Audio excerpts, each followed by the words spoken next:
여러분은 토마토 좋아하시나요?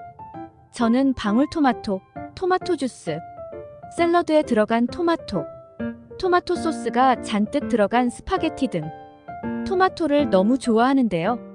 전 세계인이 가장 많이 먹는 채소이자 세계적인 슈퍼푸드로 잘 알려진 토마토는 노화를 방지하고 암을 억제하는 등의 탁월한 효과 때문에 남녀노소 누구에게나 사랑받는 식품입니다. 토마토에는 강력한 항산화제인 리코펜이 풍부하게 함유되어 있습니다. 리코펜은 자유라디칼을 중화시켜 세포 손상을 방지하고 암 예방에 도움을 줍니다. 또한 칼로리가 낮고 수분 함량이 높아 포만감을 주면서 체중 관리에 도움이 됩니다. 그런데 이렇게 몸에 좋은 토마토를 자칫 잘못된 방법으로 먹었다가 오히려 우리 몸에 심각한 손상을 일으킨다고 하는데요. 이번 시간에는 토마토를 섭취할 때 반드시 주의해야 할 점은 무엇인지, 그리고 토마토를 보다 효과적으로 먹는 방법은 무엇인지 함께 알아보겠습니다. 토마토를 먹을 때 주의해야 할 첫 번째, 초록색 토마토. 우리가 흔히 먹는 토마토는 대부분이 빨간색이지만 최근에는 다양한 색깔의 토마토가 개발되면서 그 효능도 모두 제각각인데요. 검은색 토마토는 안토시아닌이 풍부해서 성인병과 노화 예방을, 노란색 토마토는 베타카로틴이 풍부해서 면역력을 높여주고, 흰색 토마토는 알리신 성분이 풍부해서 심혈관 질환을 예방하는 데 좋습니다. 이렇게 다양한 색깔의 토마토들이 개발되면서 초록색의 토마토도 품종 개량된 것으로 오인해서 무심코 먹는 경우가 있는데, 초록색 토마토는 정말 조심해야 합니다. 초록빛을 띠는 덜 익은 토마토는 솔라닌이라는 독성을 지니고 있습니다. 이는 감자에 싹에 들어있는 것과 같은 성분으로서 이를 섭취할 경우 두통이나 복통, 메스꺼움, 구토, 혈액순환 및 호흡장애 등의 중독 증상을 일으킬 뿐만 아니라 심할 경우 혈액 속 적혈구를 파괴시켜 빈혈을 유발하고 온몸에 산소가 부족해지면서 심하면 신경마비나 중추신경의 손상을 일으킬 수 있다고 합니다. 특히 이 솔라닌 성분은 물에 녹지도 않으면서 끓여도 잘 제거되지 않기 때문에 붉은 빛이 없는 초록색 토마토는 반드시 후숙한 뒤에 먹어야 합니다. 토마토를 먹을 때 주의해야 할 두 번째, 흠집이 난 토마토. 시중에서 비교적 저렴하게 판매되고 있는 일명 못난이 토마토에는 상처가 나거나 흠집이 난 것을 쉽게 찾아볼 수 있는데요. 그런데 이렇게 흠집이 나 있는 토마토를 자칫 잘못 먹었다간 큰 문제가 생길 수 있습니다. 토마토는 다른 채소에 비해 껍질이 얇으면서 수분이 많은 채소이기 때문에 흠집 사이로 세균이 번식하기 쉬운 채소인데요. 한 방송 프로그램에서 흠집 난 토마토의 세균 정도를 측정했더니 흠집이 없는 토마토에 비해 무려 72배가 넘는 세균이 측정되기도 했습니다. 이는 우리가 더럽다고 생각하는 화장실 변기보다도 무려 1.7배가 더 많은 수치였는데요. 이렇게 세균에 노출된 토마토를 섭취하면 발열이나 구토, 설사 등이 발생하고 장기간 섭취하게 된다면 세균이 혈관을 타고 들어가 동맥경화 같은 심혈관 질환까지 유발하게 됩니다. 하지만 다행히도 이러한 토마토들은 100도 이상에서 익혀 먹을 경우 머물고 있던 세균들이 모두 사멸되기 때문에 반드시 토마토를 깨끗이 씻은 뒤 충분히 가열해서 먹는 것이 좋습니다. 토마토를 먹을 때 주의해야 할 세 번째, 통풍, 결석, 신장질환 환자는 토마토 섭취를 피하셔야 합니다. 통풍이란 우리 몸속에 생기는 노폐물 중의 하나인 요산이 관절에 침착되면서 통증을 유발하는 질환을 말하는데요. 요산은 우리 몸의 세포가 죽으면 나오는 퓨린이란 물질에서 만들어지며 신장을 통해 소변으로 배설됩니다. 그런데 통풍 환자들은 요산 배설 장애로 인해 체내 요산 수치가 높아지는데, 이 때문에 퓨린 함량이 많은 술이나 생선, 고기, 내장류 같은 음식들은 섭취를 피해야 합니다. 그런데 특이하게도 토마토 그 자체로는 퓨린 함량이 낮지만 섭취할 경우 혈청 요산염 수치를 높이는 것으로 나타났습니다. 뉴질랜드의 오타고 대학 연구팀이 통풍 환자 2051명을 대상으로 특정 음식을 섭취했을 때 통풍 발작의 발생 유무를 조사했더니 1위가 생선, 2위는 술, 3위가 육류이고 그 뒤를 이어 토마토가 4위를 차지했는데요. 전문가들은 아직 이에 대해 연구가 더 필요하겠지만 토마토 섭취가 직접적으로 통풍을 생기게 하는 것은 아니기 때문에 통풍에 걸릴까봐 섭취를 겁낼 필요는 없다고 하는데요.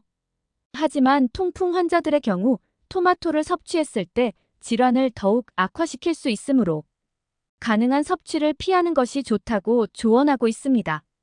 토마토를 먹을 때 주의해야 할 네 번째는 공복에 먹는 토마토입니다. 토마토는 소화를 돕고 혈압 강화 효과가 있어 혈압이 높아지는 아침에 분명 도움이 되는 식품이지만 공복에 토마토만 먹는 건 그리 좋지 않습니다. 공복에 토마토를 먹을 경우 토마토의 타닌산이 위장의 산도를 높여 속쓰림을 일으키기도 하며 토마토의 펙틴이라는 성분이 위산과 만나면 융해가 잘 되지 않는 덩어리로 변하면서 위장 내부의 압력을 높여 복통과 함께 소화불량이 동반되기도 합니다. 아침에 토마토를 먹어야 한다면 식사 후 후식으로 먹거나 다른 음식과 함께 먹는 것이 가장 좋습니다. 그렇다면 반대로 토마토의 효과를 더욱 높이는 섭취 방법은 어떤 것이 있을까요? 토마토의 핵심 성분인 라이코펜 성분은 기름에 녹는 지용성이기 때문에 생으로 먹는 것보다 기름과 함께 가열해 먹었을 때 체내의 흡수율을 최대 약 5배 정도 높일 수 있어 가급적 익혀 먹는 것이 좋습니다. 또한 토마토에 많이 들어있는 칼륨은 세포가 에너지를 만들고 안정적인 혈압을 유지하며 몸 안의 기능을 활성화하는 데 쓰이지만 이러한 기능은 몸속 칼륨과 나트륨 양이 균형을 이루었을 때 원활하게 작동합니다. 때문에 토마토만 먹었을 땐 칼륨 농도만 일시적으로 높아질 수 있는데 이때 토마토에 약간의 소금을 뿌려 먹으면 칼륨과 나트륨의 균형이 맞춰져 세포의 에너지 대사 등이 원활히 이뤄질 수 있습니다. 특히 토마토에 들어있는 비타민C는 공기 중 산소를 만나면 산화될 수 있는데 약간의 소금을 뿌리면 비타민C가 산화되는 것을 막을 수 있습니다. 토마토는 보관 방법도 중요한데요. 토마토를 보관할 때 꼭지를 떼지 않을 경우 곰팡이나 세균 등이 번식할 수 있습니다. 보관하기 전 꼭지를 뗀 후 보관하면 토마토에 부패균이 발생하지 않아 좀 더 싱싱하게 보관할 수 있겠습니다. 특히 토마토를 냉장 보관할 경우 껍질 속 세포막이 손상돼 수분이 날아가며 단맛은 줄어들고 몸에 좋은 토마토의 라이코펜 성분이 40%나 손실된다고 하는데요. 이에 대해 전문가들은 토마토는 되도록 서늘한 상온에서 보관하되 가급적 빠른 시일 내에 섭취하고 그렇지 않다면 냉장 보관하는 것이 좋다고 합니다. 여러분 혹시 깻잎 좋아하세요? 저는 깻잎을 정말 좋아하는데요. 전 세계에서 유일하게 우리나라 사람만 먹는다는 깻잎. 깻잎의 알싸한 향과 입에 들어갈 때 느껴지는 독특한 식감 때문에 깻잎을 먹지 못하는 외국인들이 많다고 하는데요. 심지어 먹을 것이 부족하다는 북한에서도 깻잎을 먹지 않는다고 하며 탈북자들이 한국에 와서 사람들이 깻잎을 먹는 것을 보고 깜짝 놀랐다고 합니다. 이렇게 다른 나라에서 홀대받는 깻잎은 사실 암세포만 골라 제거하는 피톨이라는 성분이 함유되어 있어서 천연 항암제로 불릴 만큼 항암 효과가 뛰어난 식품입니다. 또한 뇌세포 대사 기능을 촉진해 학습 능력을 향상시키고 기억력 감퇴를 예방하며 스트레스를 줄여주는 로즈마린산이라는 성분과 아미노산의 일종인 가바라는 성분이 항균, 항염증 및 항산화 활성과 함께 치매 예방에도 아주 효과적이라고 합니다. 우리나라의 치매 인구수가 2024년에는 100만 명에 이를 것이라고 하는데요. 날이 갈수록 의학기술이 발달하고 있지만 아직까지 치매를 치료할 뚜렷한 방법이 없다는 게 현실입니다. 치매가 발병하는 원인은 수없이 다양하지만 우리가 먹는 음식을 조금만 바꿔줘도 치매를 예방하는 데 큰 도움이 된다고 합니다. 이때 평소에 깻잎을 꾸준히 섭취하면 뇌세포를 활성화시켜 치매의 원인이 되는 스트레스를 줄이는 것은 물론 체내 염증 억제와 동시에 항산화 효과로 인해 노화를 늦추고 암을 예방하는 효과까지 얻을 수 있습니다.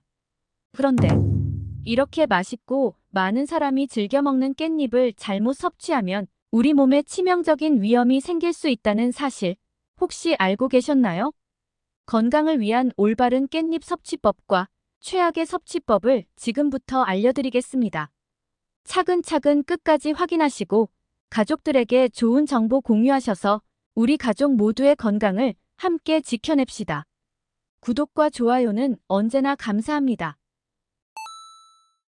깻잎이 독이 되는 경우 첫 번째는 바로 깻잎 장아찌입니다. 입맛이 없을 때 흰쌀밥 위에 깻잎 장아찌를 올려 먹으면 그야말로 밥도둑이 따로 없는데요. 그러나 우리가 지금껏 밥 반찬으로 즐겨 먹던 깻잎 장아찌에 사실 엄청난 양의 식품 첨가물이 들어가 있는 사실 알고 계십니까? 식품의약품안전처의 칼로리 사전에 따르면 깻잎 장아찌의 나트륨 함량은 100g당 약 1800mg, 이는 세계보건기구에서 권장하는 하루 최대 나트륨 섭취량인 2000mg과 맞먹는 양입니다. 이렇게 많은 양의 소금과 간장을 지속적으로 다량 섭취할 경우 뇌졸중, 고혈압, 위장병, 골다공증 등 다양한 질병을 일으킬 수 있으며 장아찌에 들어가는 설탕 역시도 인슐린 저항성을 높여 우리 몸에 당 독소를 만들고 염증 반응을 일으켜 암과 치매 발병률을 높이게 됩니다. 또한 시중에 판매 중인 깻잎 장아찌도 한번 살펴봤는데요. 시중에 판매되고 있는 대부분의 깻잎 장아찌나 깻잎 무침에는 글루탐산 나트륨과 소부산 칼륨, 안식향산, 이산화황 등 다양한 물질들이 들어갔는데 이들 대부분은 가공식품의 보존료, 즉 방부제로 사용되는 물질로서 소부산 칼륨은 육류의 단백질과 결합하여 발암 물질을 만들어내며 발색제 일종인 아질산염과 반응하게 되면 중추신경마비, 출혈성 위염, 간에 악영향 등을 끼칠 수 있는 물질입니다. 이산화황의 경우 민감하게 반응하는 이들은 소량만 섭취해도 기관지 수축, 호흡 곤란 및 알레르기 반응 등을 일으킬 수 있는 물질이라고 합니다. 한 식품 영양학과 교수는 이렇게 식품을 장아찌로 만들면 한 달 안에 비타민C가 파괴되며 암과 위장병, 당뇨병에 좋은 엽록소 또한 2달 정도면 대부분 손실된다고 합니다. 오래된 장아찌는 말 그대로 반찬의 역할만 할 뿐 별 영양분은 없다고 하는데요. 따라서 깻잎 장아찌를 드실 때는 되도록 시중에서 구입하는 것보다는 직접 만들어서 먹는 것이 좋고 만들더라도 소금이나 간장, 설탕의 양을 줄이고 만든 뒤 빠른 시일 내에 소비하는 것이 가장 좋은 방법이 되겠습니다. 깻잎이 독이 되는 경우 두 번째는 신장이 안 좋으신 분들입니다.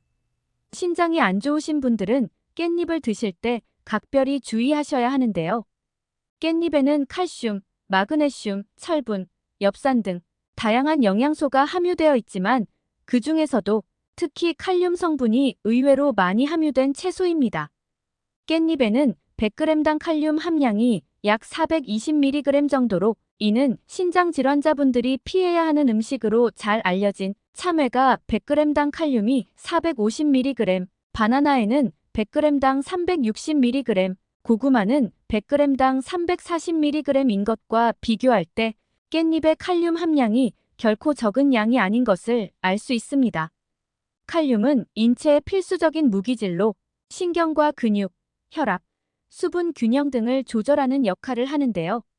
건강한 사람의 경우 칼륨을 권장량보다 초과해서 섭취하더라도 대부분 소변으로 배출되지만 신장 질환을 앓고 있는 분들은 몸 밖으로 제대로 배출되지 않아 체내 칼륨 농도가 높아지는 고칼륨 혈증이 발생할 수 있고 이는 근육에 힘이 빠지거나 가슴 두근거림, 저혈압, 부정맥, 심하면 심장마비까지 오는 심각한 부작용을 초래할 수 있습니다.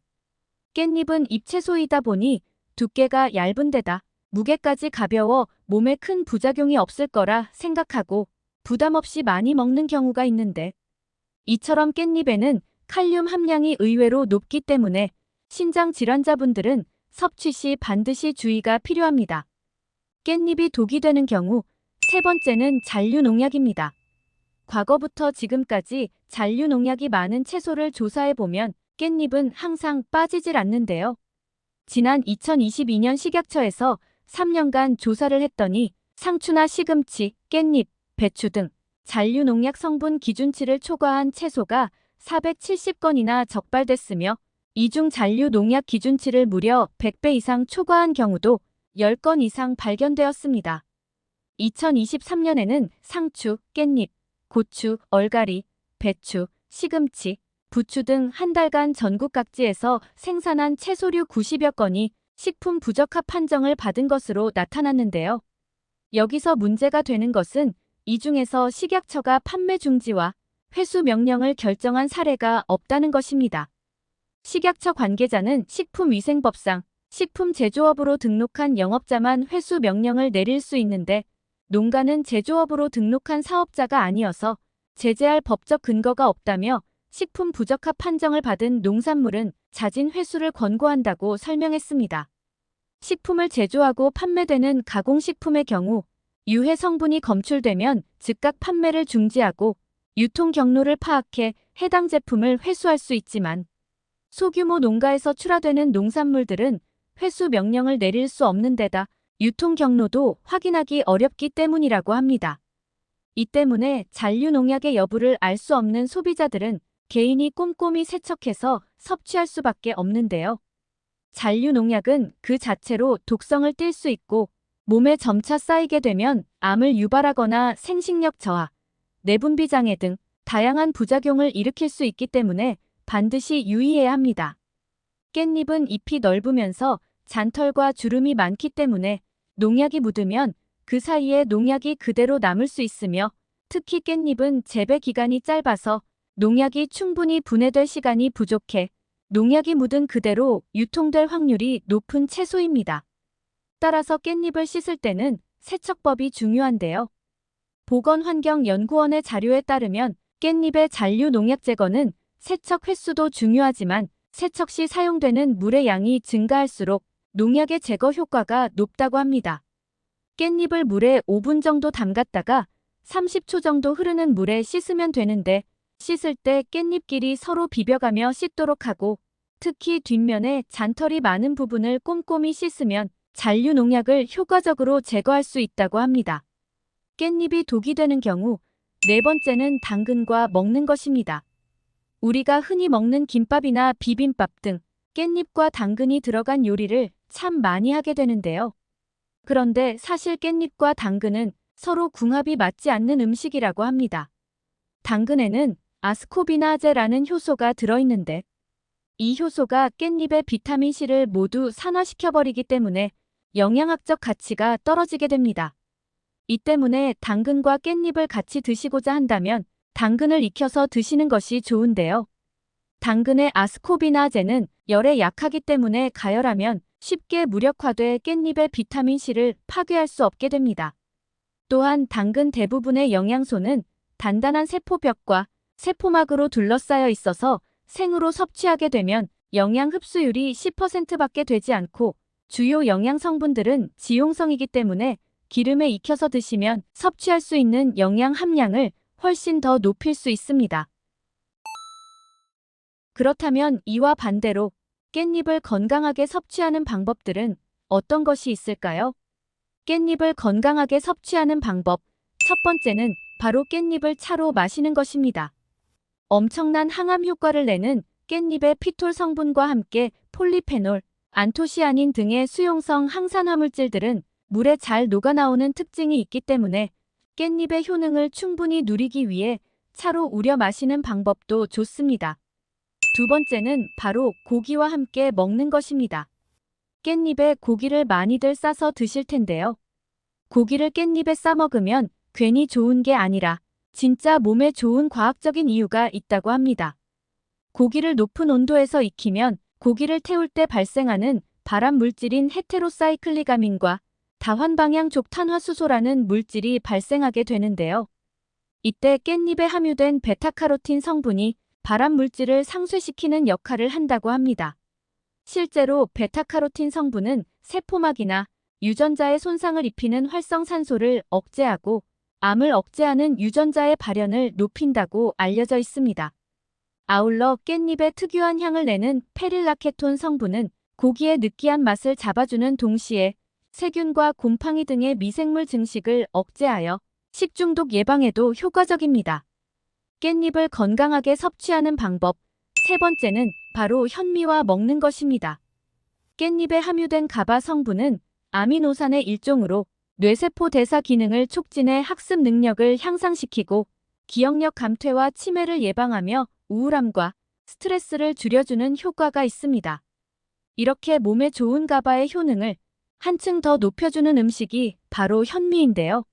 수확한 벼를 탈곡한 후 도정하지 않은 쌀인 현미에는 각종 영양소가 풍부하지만 그 중에서도 특히 비타민 B6 성분이 가바의 생성을 증가시키고 적정 수준을 유지하도록 도움을 줍니다. 또한 깻잎의 풍부한 식이섬유는 현미의 소화를 돕고 변비까지 예방해주니 최고의 궁합이라 할 수 있습니다. 여러분 혹시 땅콩 좋아하세요? 저는 땅콩을 정말 좋아해서 일할 때도 간식으로 먹고 가끔 맥주 한잔 할 때도 안주로 즐겨 먹습니다. 심심풀이 땅콩이라는 말이 있을 정도로 많은 분들이 부담 없이 즐겨 드시는 간식 중 하나가 바로 땅콩이죠. 특유의 아삭한 식감과 씹으면 씹을수록 입안의 고소함이 한가득 퍼지는 땅콩. 요즘에는 땅콩이 가진 놀라운 효능이 밝혀지면서 이제는 귀한 몸이 되고 있는데요. 땅콩에 많이 함유된 불포화 지방산인 올레인산과 리놀산이라는 성분은 동맥 경화증과 같은 심혈관계 질환의 원인이 되는 나쁜 콜레스테롤을 낮춰주고 비타민 E는 강력한 항산화 작용을 통해 노화를 촉진하는 활성산소를 억제하며 특히 땅콩 속껍질의 특유의 떫은 맛을 내는 레스베라트롤이라는 성분은 혈관을 확장시켜 혈류를 촉진하고 혈소판 응집을 억제해 심혈관계 질환의 위험을 낮추는 효과가 있습니다. 그런데 이렇게 맛도 좋고 몸에 좋은 땅콩도 어떤 음식과 어떻게 먹느냐에 따라서 내 몸에 보약이 될 수도 반대로 독이 될 수도 있다고 하는데요. 건강을 위한 올바른 땅콩 섭취법과 최악의 섭취법을 지금부터 알려드리겠습니다. 차근차근 끝까지 확인하시고 가족들에게 좋은 정보 공유하셔서 우리 가족 모두의 건강을 함께 지켜냅시다. 구독과 좋아요는 언제나 감사합니다. 땅콩이 독이 되는 경우 첫 번째는 볶아서 먹는 것입니다. 생땅콩을 물에 삶아 먹거나 조림으로 만들어서 밥 반찬으로도 많이 드시지만 그 중에서도 땅콩 하면 당연히 볶음 땅콩을 가장 많이 드실 텐데요. 하지만 이 볶음 땅콩이 자칫 우리 몸에 치명적인 부작용을 일으킬 수 있다고 합니다. 땅콩의 고소한 풍미를 높이기 위해서 또는 간편하게 섭취하기 위해 땅콩을 높은 온도에서 볶는 경우가 많은데요. 그러나 땅콩처럼 탄수화물이나 단백질이 많은 식품을 120도 이상의 고온에서 조리하게 되면 열에 의해 화학 반응을 일으켜 당독소라고 불리는 최종 당화산물이라는 물질이 발생하게 됩니다.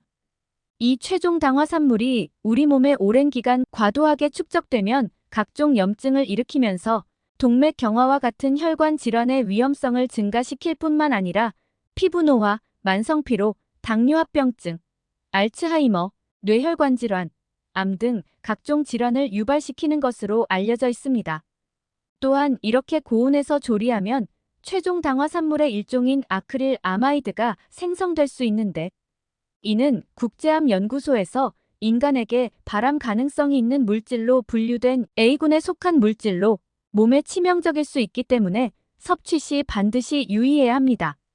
따라서 땅콩을 조리할 때는 120도 이하의 온도에서 조리하는 것이 가장 좋고 볶음 땅콩을 드시고자 한다면 약불에서 가볍게 볶아 소량씩만 드시는 것이 좋겠습니다. 땅콩이 독이 되는 경우 두 번째는 잘못 보관할 경우입니다. 최근에 건강을 생각해 땅콩 같은 견과류를 이것저것 구매해서 드시곤 하지만 정작 구매한 견과류를 잘못 보관했다가 큰 낭패를 보는 일이 많다고 하는데요. 땅콩과 같은 견과류는 보기보다 온도에 아주 민감한 음식에 속하기 때문에 보관을 조금만 잘못해도 금방 곰팡이가 생기게 됩니다. 문제는 이 곰팡이가 우리 눈에 잘 띄지 않을 뿐더러 자칫 이것을 먹기라도 했다간 몸에 치명적인 문제를 일으키게 된다는 것입니다. 땅콩처럼 곡류나 견과류에 생기는 곰팡이에는 아플라톡신이나 오크라톡신, 제랄레논이라는 치명적인 발암물질이 만들어지는데요. 국제암연구소에서는 아플라톡신을 1급 발암물질로 분류하고 있으며 이는 주로 땅콩, 보리, 밀, 옥수수, 쌀 등에서 검출되는 것으로 기준치 이상 섭취하면 간에 독성을 일으켜 간암을 유발하며 간염을 가지고 있는 사람이 아플라톡신을 섭취하게 되면 간암 발생 위험도가 무려 60배 이상으로 올라간다는 연구 결과도 있습니다. 또한 오크라톡신은 콩팥에 심각한 손상을, 제랄레논은 생식기능 장애나 난임을 유발한다고 알려져 있습니다. 이러한 곰팡이들은 그 부분만 도려낸다거나 물에 끓이는 등의 일반적인 조리 환경에서는 사라지지 않기 때문에 발견된다면 절대 먹지 말고 모두 과감히 버리는 것이 좋습니다. 곡류나 견과류 등을 보관할 때는 습도 60% 이하, 온도는 10에서 15도 이하에서 보관하고 최대한 온도 변화가 적은 곳에 두는 것이 좋습니다. 보관할 때는 밀폐된 용기에 넣어 냉장고에 보관하거나 오래 안 먹을 경우에는 반드시 냉동 보관해야 오랫동안 신선하게 보관할 수 있습니다. 땅콩이 독이 되는 경우 세 번째는 맥주와 함께 먹는 것입니다. 맥주하면 항상 따라오는 안주에 땅콩이 빠질 수 없는데요. 시원한 맥주와 함께 고소하고 담백한 땅콩이 입안에 들어오면 그만한 찰떡궁합이 없죠. 그러나 맛으로 볼 때는 둘도 없는 환상의 궁합으로 보이지만 사실 이 두 음식을 함께 먹는 순간 우리 몸에 심각한 부작용을 일으키는 독으로 돌변한다고 합니다. 땅콩은 지방 함량이 많아서 그 자체만으로도 소화가 잘 안 되는 식품인데 이때 차갑게 마시는 맥주가 몸으로 들어오면 소화기관들이 위축되면서 소화운동을 더욱 어렵게 만듭니다. 게다가 알코올은 우리 몸에 저장되지 않는 영양소이기 때문에 다른 영양소보다 가장 먼저 에너지로 쓰이는데 이때 땅콩과 같은 고지방 음식을 함께 섭취할 경우 알코올의 지방 분해를 억제하는 기능으로 인해 간 조직에 그대로 지방이 쌓이면서 지방간을 유발하게 됩니다. 여기서 시간이 지나면 반대로 지방이 알코올 분해를 억제해서 분해되지 않은 알코올이 그대로 혈액 속을 흘러다니게 되는데 이 때문에 더욱 심하고 오래가는 숙취가 발생하게 됩니다. 따라서 술은 되도록 자제하되 꼭 마시겠다는 분들은 지방량이 높은 음식과 함께 먹는 것은 반드시 피하는 것이 좋겠습니다. 땅콩이 독이 되는 경우 네 번째는 멸치와 함께 먹는 것입니다. 다들 멸치볶음 많이들 드시죠? 특히 멸치에 땅콩이나 아몬드를 곁들인 멸치볶음을 다들 한 번쯤은 드셔보셨을 텐데요. 그러나 겉보기에는 궁합이 좋은 두 음식인 것 같지만 사실 멸치와 땅콩 같은 견과류는 서로 궁합이 맞지 않는 상극인 식품이라고 합니다. 멸치에는 칼슘이 많이 함유되어 있는데 땅콩의 풍부한 피트산 성분이 칼슘의 흡수를 방해해서 흡수율을 떨어뜨린다고 합니다. 반대로 땅콩 역시도 칼슘의 흡수를 방해하는 것으로 알려진 수산 성분이 들어있어서 함께 먹을 경우 장 속에서 불용성 복합체가 형성되어 체내에 흡수되지 않고 바로 몸 밖으로 배설된다고 합니다. 따라서 땅콩과 멸치는 서로 피하는 것이 좋습니다. 멸치와 함께 볶아 먹으면 좋은 음식으로는 꽈리고추를 추천드립니다. 꽈리고추에 함유된 철분이 멸치의 칼슘 흡수를 돕고 멸치에 함유된 지방 성분이 꽈리고추에 함유된 베타카로틴의 흡수를 돕기 때문에 영양학적으로 좋은 궁합이 될 수 있습니다. 땅콩이 독이 되는 경우 다섯 번째는 땅콩을 너무 많이 먹는 것입니다. 요즘 견과류가 몸에 좋다고 해서 땅콩을 포함한 아몬드나 호두 등 각종 견과류를 많이들 챙겨 드시는데요. 하지만 이런 견과류들을 몸에 좋다고 해서 너무 많은 양을 자주 섭취할 경우 오히려 췌장에 악영향을 끼칠 수 있습니다. 췌장은 유일하게 우리 몸으로 들어오는 음식의 지방 성분을 분해하도록 돕는 효소를 만드는 기관으로 지방의 섭취가 많을수록 췌장의 부담이 클 수밖에 없는데요. 최근 들어 날씬한 몸매로 가꾸겠다고 탄수화물은 줄이고 지방 섭취는 높이는 일명 저탄고지의 식단이 유행하고 있는데 이렇게 지방 섭취가 많은 식습관은 자칫 췌장에 무리를 줘서 악영향을 끼칠 수 있으므로 주의가 필요합니다. 땅콩은 지방 함량이 약 50% 이상 되는 지방식품으로 칼로리 역시 100g당 약 500칼로리가 넘는 고열량 식품에 속합니다. 땅콩이 다이어트에 도움이 된다고 해서 수시로 드시는 분들이 계신데 앞서 말씀드린 것처럼 보기보다 열량이 높은 음식이기 때문에 많은 양을 섭취하는 것은 피하는 것이 좋습니다. 하루에 약 30알 이하로 드시는 것을 권장드립니다. 그렇다면 이와 반대로 땅콩을 건강하게 섭취하는 방법들은 어떤 것이 있을까요? 땅콩을 건강하게 섭취하는 방법. 첫 번째는 계란과 함께 드시는 것입니다. 땅콩에는 나이아신이라는 성분이 풍부하게 함유되어 있는데요. 나이아신 성분은 비타민 B3라고도 불리는 성분으로 나쁜 콜레스테롤은 줄이고 좋은 콜레스테롤은 높여 심혈관 건강에 도움을 주며 관절염 완화, 뇌기능 개선, 세포신호 전달 등 신체 전반적인 기능을 유지하는 데 중요한 역할을 하는 영양소입니다. 하지만 이렇게 몸에 좋은 나이아신 성분에도 한 가지 단점이 있는데 그것은 바로 몸에 잘 흡수가 되지 않아 신체 이용률이 떨어진다는 것입니다. 이때 이를 보완해주는 성분이 바로 계란에 풍부하게 함유된 비타민 B12인데 비타민 B12가 부족하면 나이아신을 섭취하더라도 소변으로 금방 빠져나갈 수 있으므로 충분히 섭취하는 것이 좋습니다. 특히 계란 중에서도 흰자보다 노른자에 비타민 B12가 많이 들어있으니 꼭 땅콩과 함께 드셔보시기 바랍니다. 땅콩을 건강하게 섭취하는 방법. 두 번째는 오징어와 함께 드시는 것입니다. 쫄깃한 식감이 일품인 오징어는 고단백 저지방 식품으로 타우린 성분이 풍부해서 피로 해소에 좋고 무엇보다 간 기능을 향상시키는 효과가 있어서 숙취 해소에도 좋은 음식입니다. 하지만 오징어의 단점을 한 가지 꼽으라면 바로 콜레스테롤 함량이 높다는 것인데요.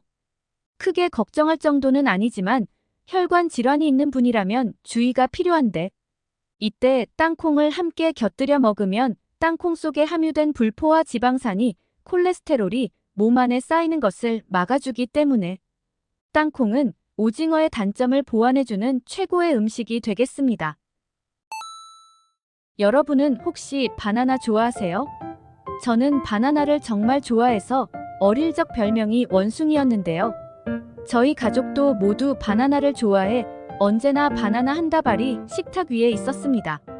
맛도 좋고 먹기도 편해 많은 사람들에게 사랑받는 바나나는 몸에도 정말 좋다고 하는데요. 바나나는 장 속의 유익균을 늘려 면역력을 높여줄 뿐만 아니라 소화기 암, 그리고 심혈관 질환 예방에 도움을 주며 체내 호르몬에 관여하여 정신 건강에도 도움을 주는 등 건강에 아주 탁월한 식품입니다. 한국인의 10명 중 4명이 불안함이나 우울감 등의 정신적인 고통을 겪고 있다고 하는데요. 이는 OECD 국가 중 우울증 유병률 1위를 기록할 정도로 그 상황이 아주 심각하다고 합니다. 우울증과 불안장애 증세가 심하다면 당연히 전문의를 찾아가는 것이 좋겠지만 마음을 달래기 위해 바나나를 섭취하는 것도 꽤나 큰 도움이 된다고 합니다. 바나나 속에 함유된 트립토판이라는 성분은 우리 몸의 행복 호르몬이라 불리는 세로토닌을 분비시켜서 기분이 우울하거나 스트레스를 받을 때 행복 지수를 높여줍니다. 이렇게 우리 몸에 좋은 성분으로 가득한 바나나. 그런데 맛도 좋고 몸에도 좋은 바나나가 어떤 음식과 어떻게 먹느냐에 따라서 내 몸에 보약이 될 수도 반대로 독이 될 수도 있다고 하는데요. 건강을 위한 올바른 바나나 섭취법과 최악의 섭취법을 지금부터 알려드리겠습니다. 차근차근 끝까지 확인하시고 가족들에게 좋은 정보 공유하셔서 우리 가족 모두의 건강을 함께 지켜냅시다. 구독과 좋아요는 언제나 감사합니다. 건강에 최악이 되는 바나나 섭취법. 첫 번째는 말린 바나나입니다. 과일이 건강에 좋다는 것은 누구나 아는 사실이죠. 때문에 최근 들어 몸에 좋은 과일을 좀 더 간편하게 그리고 자주 섭취하고자 하는 마음에 말린 과일을 드시는 분들이 부쩍 늘었는데요. 말린 과일은 생과일보다 휴대가 간편하고 오래 보관할 수 있다는 장점과 수분을 날리고 말린 덕에 맛이 응축되고 특유의 진한 맛과 쫄깃한 식감 덕분에 날이 갈수록 말린 과일을 찾는 분들이 꾸준히 늘고 있습니다. 하지만 과연 이렇게 말린 과일들도 생과일만큼 몸에 좋을까요? 과일을 말리게 되면 수분이 날아가고 그만큼 부피가 줄어들기 때문에 생과일과 같은 무게라 할지라도 열량이 상당히 높아지는데요.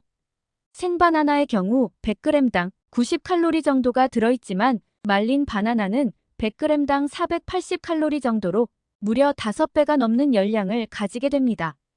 이로 인해 말린 과일이 생과일보다 포만감이 적다 보니 무심결에 많은 양을 먹게 되는데 말린 바나나를 생바나나 1개의 양만큼 먹으면 나도 모르는 사이 5개 분량의 바나나를 먹게 되는 셈입니다. 하지만 이보다 더 문제가 되는 것은 말린 과일을 만드는 과정에서 들어가는 설탕입니다. 말린 과일도 충분히 본연의 맛을 가지고 있지만 이를 상품화하고 많은 사람들에게 판매하기 위해서 더 달고 자극적인 맛을 내야 하기 때문에 설탕을 많이 첨가하는 경우가 대부분입니다. 이렇게 설탕이 듬뿍 들어간 음식을 자주 섭취하게 되면 혈당에 문제가 생겨 당뇨병과 같은 혈관 질환은 물론이고 체질마저 변해 살이 더욱 쉽게 찌게 됩니다. 더 나아가 인슐린 저항성을 높이고 온몸의 만성염증을 일으키게 되는데 이는 결국 우리 몸속에서 암 발생의 위험을 높이고 기억력의 중추인 해마를 위축시켜 혈관성 치매 위험을 높이게 됩니다. 전문가들은 건강을 위해 말린 과일을 먹는다면 오히려 얻는 것보다 잃는 것이 더 크기 때문에 과일 본연 그 자체를 먹을 것을 권장하고 있습니다. 바나나와 최악의 궁합인 음식 두 번째는 바로 고구마입니다. 바나나와 고구마는 바쁜 아침 간편한 식사 대용으로 많이 드시거나 다이어트를 위해 식단을 관리하는 분들에게는 최고의 음식으로 손꼽힙니다. 실제로 바나나와 고구마 모두 양질의 복합 탄수화물로 이루어져 있어 섭취 시 포만감이 비교적 오래가기에 과식을 막아주는 효과가 있습니다. 특히 바나나에는 장내 유익균의 먹이가 되는 펙틴 성분과 저항성 전분이 풍부해서 다이어트 때 생길 수 있는 변비도 예방할 수 있습니다. 그런데 여기에는 우리가 생각지도 못한 함정이 숨어 있는데요. 그것은 바로 이 두 음식 모두 칼륨 함량이 상당하다는 것입니다. 칼륨은 우리 몸에서 혈압 조절과 심혈관 건강을 개선하는 데 도움을 주며 근육의 수축과 이완을 조절하고 신경 전달을 개선하는 등의 다양한 역할을 합니다. 그러나 칼륨 함량이 풍부한 음식을 과도하게 섭취하면 혈류에 칼륨이 많아지는 고칼륨 혈증을 일으켜서 근육 무력감, 피로감, 저린 감각, 오심, 구토, 설사 등이 나타나며 증상이 심해지면 근육마비, 호흡 부전, 저혈압, 부정맥을 유발하고 여기서 더 심해지면 심장마비까지 일으킬 수 있는 부작용이 발생하게 됩니다. 또한 신장 기능이 약하신 분들은 몸에서 칼륨 배출이 원활히 되지 않기 때문에 건강을 생각해서 먹었다가 오히려 신장을 더욱 악화시키는 경우가 발생할 수 있으므로 이 두 음식을 같이 먹는 것은 가급적 피하시는 것이 좋겠습니다. 바나나와 최악의 궁합이 되는 음식 세 번째는 바로 우유입니다. 흔히 편의점이나 마트에 바나나 우유가 있듯이 달콤한 바나나와 부드러운 우유는 서로 환상의 궁합인 것처럼 보입니다. 실제로 바나나에 풍부하게 함유된 마그네슘 성분이 우유 속 칼슘의 흡수를 돕는 동시에 바나나의 칼륨 그리고 우유의 칼슘이 체내 염분 배출을 도와 혈압이 높아지는 것을 예방해줍니다. 특히 바나나와 우유 두 음식 모두 트립토판이라는 성분이 풍부한데 이는 행복 호르몬이라 불리는 세로토닌의 분비를 도와 불안함과 우울함은 줄이면서 행복감은 높여주고 불면증을 개선하여 수면의 질을 높여주는 역할도 합니다. 그러나 두 음식의 영양소가 서로 상호작용을 하여 아무리 궁합이 좋다 할지라도 위장이 건강하지 않은 분들에게는 오히려 독이 될 수 있는데요. 바나나에는 아주 풍부한 식이섬유가 들어있습니다. 그러나 우리 몸에는 식물의 섬유소 성분을 소화할 수 있게 분해해주는 효소가 따로 없기 때문에 위에서 분해되지 않고 그대로 소장을 거쳐 대장으로 내려가 장에 있는 미생물에 의해 발효되고 소화됩니다. 이 때문에 위에서 소화가 원활하게 되지 않아 소화 시간이 길어지고 장 속에서는 메탄가스 등이 많이 발생해 더부룩한 증상을 유발하게 되는데요. 더군다나 여기에 우유까지 더해진다면 장에서 음식이 과하게 발효되어 장 건강에 악영향을 줄 수 있습니다. 이런 작용이 반복되면 피로감과 무기력감을 느끼고 심하면 위염이나 역류성 식도염까지 유발할 수 있습니다. 평소에 장이 건강한 사람에게는 큰 문제가 되지 않겠지만 반대로 장이 건강하지 못한 분들에게는 부담을 줄 수 있기 때문에 되도록 바나나와 우유를 함께 먹는 것은 가급적 피하는 것이 좋겠습니다. 그렇다면 이와 반대로 바나나와 함께 먹으면 보약이 되는 좋은 음식은 어떤 것이 있을까요? 바나나와 같이 먹으면 보약이 되는 음식 첫 번째는 오트밀입니다. 오트밀이라고 하면 다소 생소하실 텐데요. 오트밀은 바로 우리가 흔히 먹는 귀리를 압착해 만든 것입니다. 바나나와 오트밀의 궁합이 좋은 이유는 바로 섬유질 때문인데요. 섬유질이 풍부한 바나나는 대부분 불용성 섬유질이기 때문에 변의 부피를 늘리는 데는 도움이 되지만 물을 흡수해서 변을 부드럽게 만드는 수용성 섬유질이 부족하기 때문에 간혹 바나나를 먹은 뒤에 변비에 걸리는 경우가 발생하게 됩니다. 이에 반해 오트밀에는 수용성 섬유질이 50% 이상으로 아주 풍부하기 때문에 바나나와 오트밀을 같이 섭취하면 균형 잡힌 섬유질 섭취가 될 수 있습니다. 특히 이러한 수용성 섬유질은 물을 흡수하는 능력과 접착력이 강해서 체내 독성물질이나 지방, 콜레스테롤을 흡착해 체외로 배출시켜 고지혈증과 혈관질환을 예방하고 암을 예방하는 데도 큰 효과가 있습니다. 바나나와 같이 먹으면 보약이 되는 음식 두 번째는 견과류입니다. 견과류는 노화를 예방하고 만성질환이나 심혈관 질환, 암 등 각종 질병 예방에 도움이 된다는 사실이 널리 알려지면서 꾸준히 사랑받고 있는 식품이죠. 이렇게 몸에 좋은 견과류가 바나나와 궁합이 좋은 이유는 바로 바나나가 가지고 있는 정신건강 치료 효과를 더욱 높이기 때문입니다. 바나나의 풍부한 비타민 B6는 행복 호르몬이라 불리는 세로토닌 분비를 도와 우울함을 줄이고 행복감을 높여주는 역할을 합니다. 여기에 호두나 땅콩, 아몬드, 호박씨 등의 견과류를 더하면 견과에 함유된 아미노산의 일종인 트립토판이 세로토닌 생성의 원료로 작용해 더욱 큰 시너지 효과를 일으킵니다. 여러분 혹시 바나나 중에 초록색 바나나를 보신 적 있으신가요? 과연 초록색 바나나는 먹어도 괜찮은 걸까요? 바나나는 초록색과 노란색, 그리고 죽은 깨무늬와 갈색이 있죠. 보통 우리가 바나나를 구입할 때 녹색이 도는 바나나를 구입할 경우 후숙한 뒤에 먹는데 후숙하지 않은 초록색 바나나는 맹맹하고 단맛이 적어서 꺼려하는 분들이 계십니다. 그런데 초록색 바나나에는 의외로 엄청난 효능이 숨어 있는데요. 덜 익은 느낌이 드는 단단한 초록색 바나나에는 일명 착한 탄수화물이라고 불리는 저항성 전분이 노란색 바나나보다 20배 이상 많이 함유되어 있는데 이는 포도당으로 전환돼 혈액으로 흡수되는 속도를 늦춰 혈당이 천천히 올라가 살이 덜 찌는 효과를 냅니다. 특히 최근 영국 뉴캐슬대 연구에서는 이 저항성 전분을 꾸준히 섭취했더니 암 발생 확률이 60% 이상 감소하였으며 그 중에서도 식도, 위, 담도, 췌장, 십이지장 등 상부 소화관의 암 억제 효과가 큰 것으로 나타났습니다.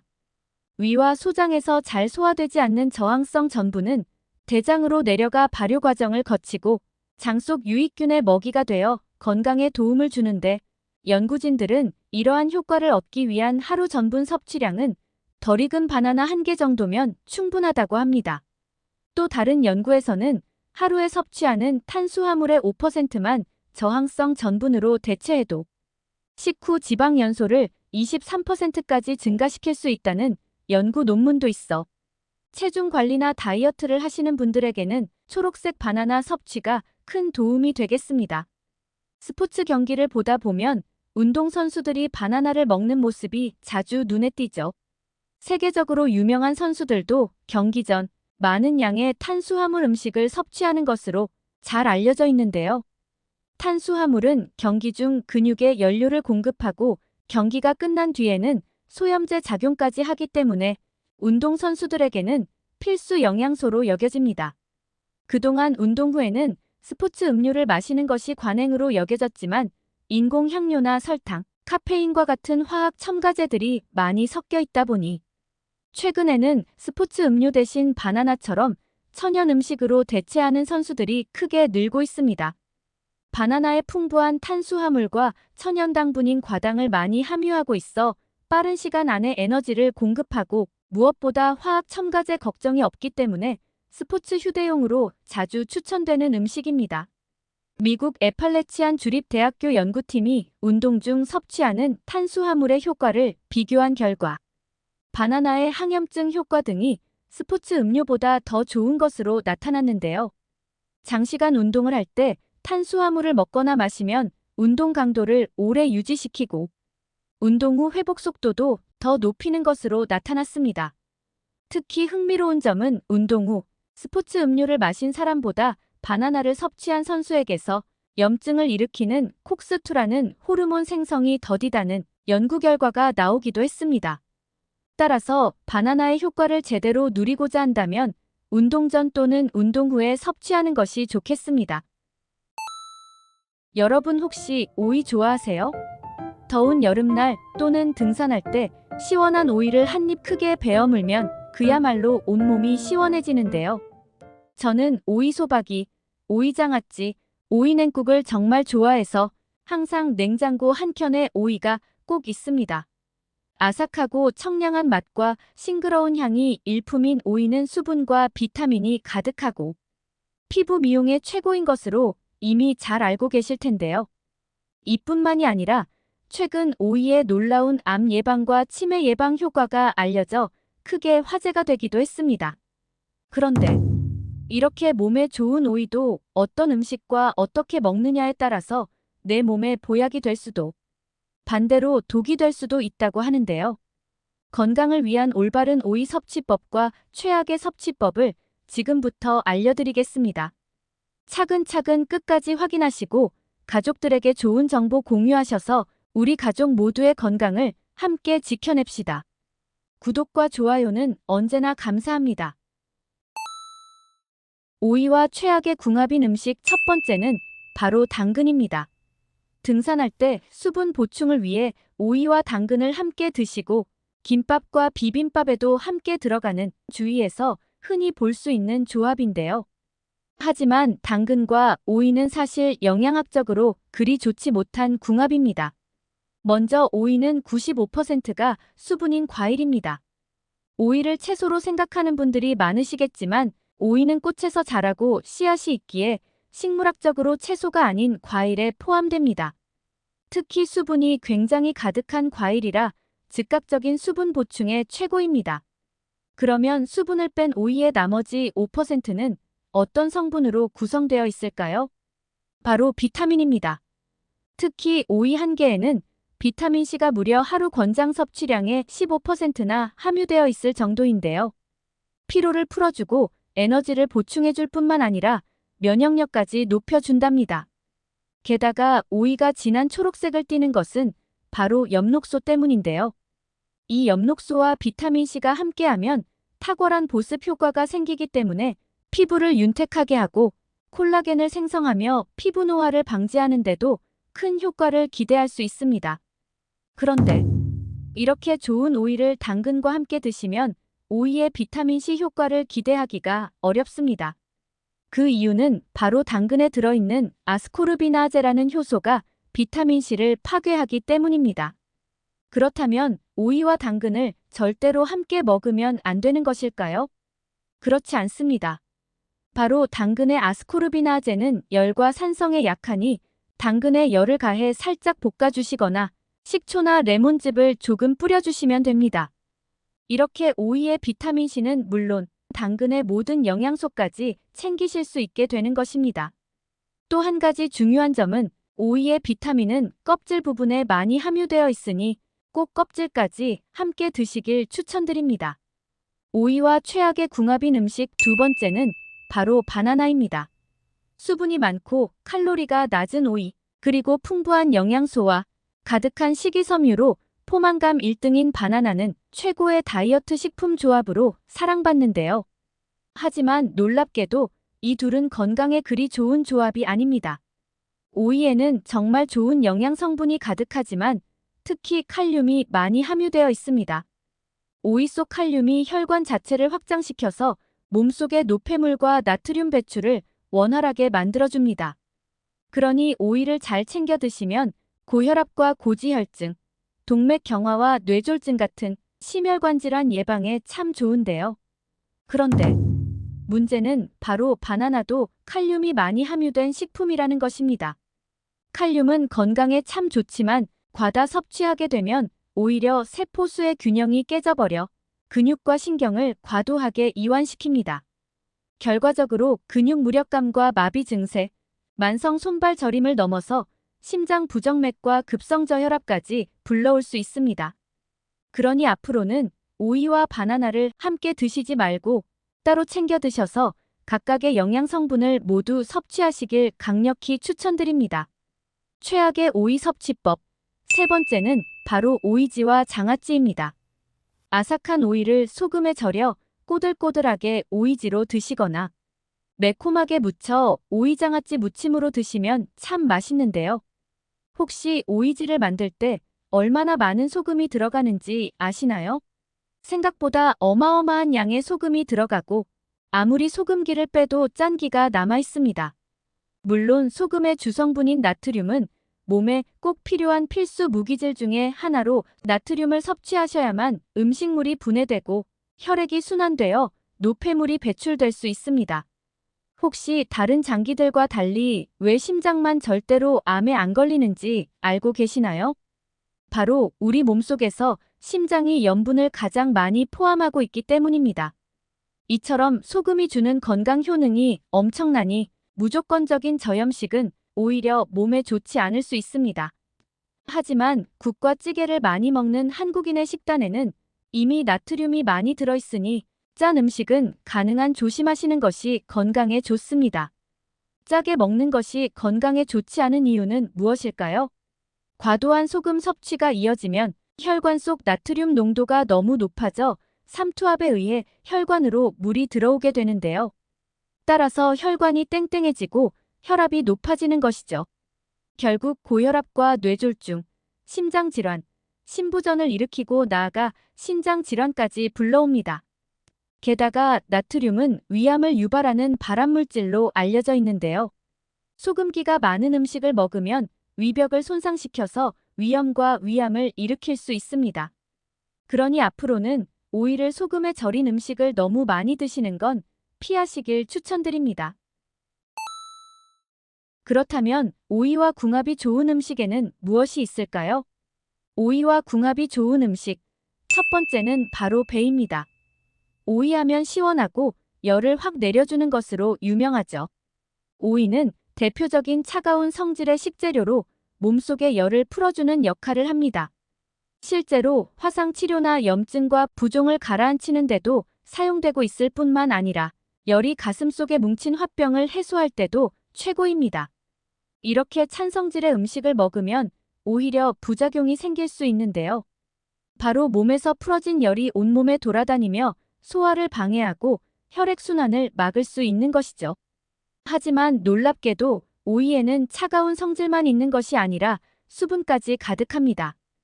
오이에 가득한 수분이 이뇨작용을 해서 풀어진 열이 몸에 돌아다니지 않고 몸 밖으로 전부 배출되게 하는 것이죠. 바로 이때 배와 함께 드시면 엄청난 시너지 효과를 발휘합니다.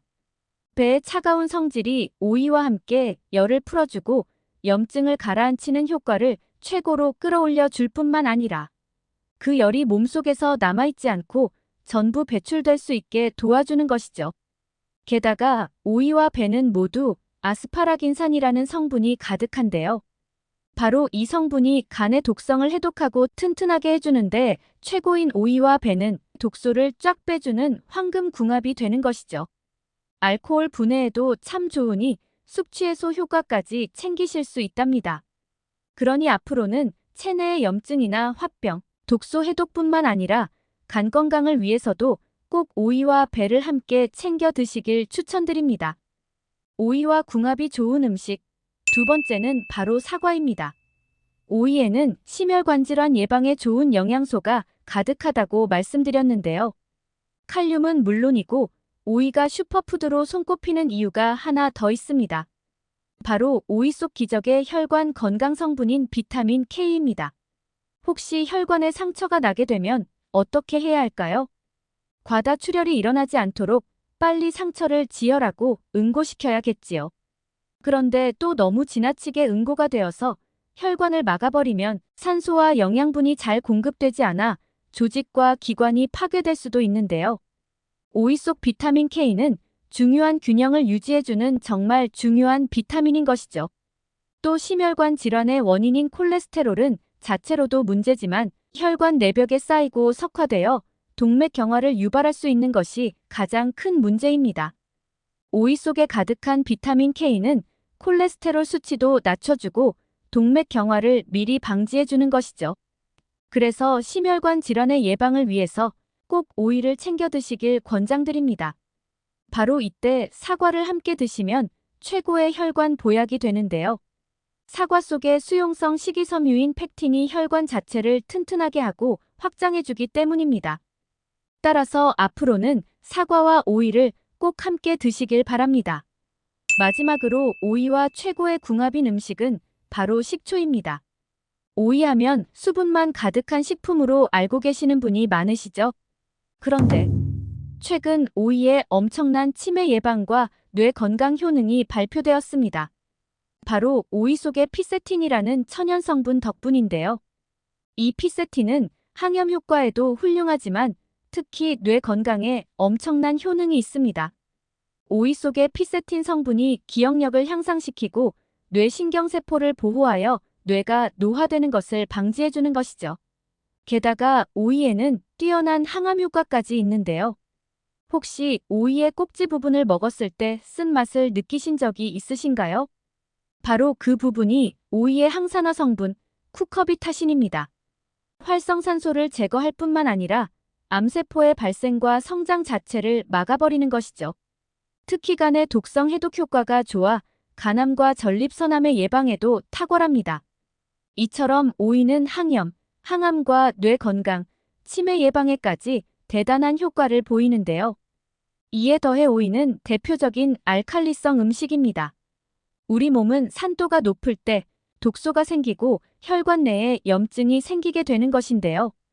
따라서 평소에 오이와 같은 알칼리성 음식을 챙겨 드셔서 산성을 중화시켜 건강을 지켜야 합니다.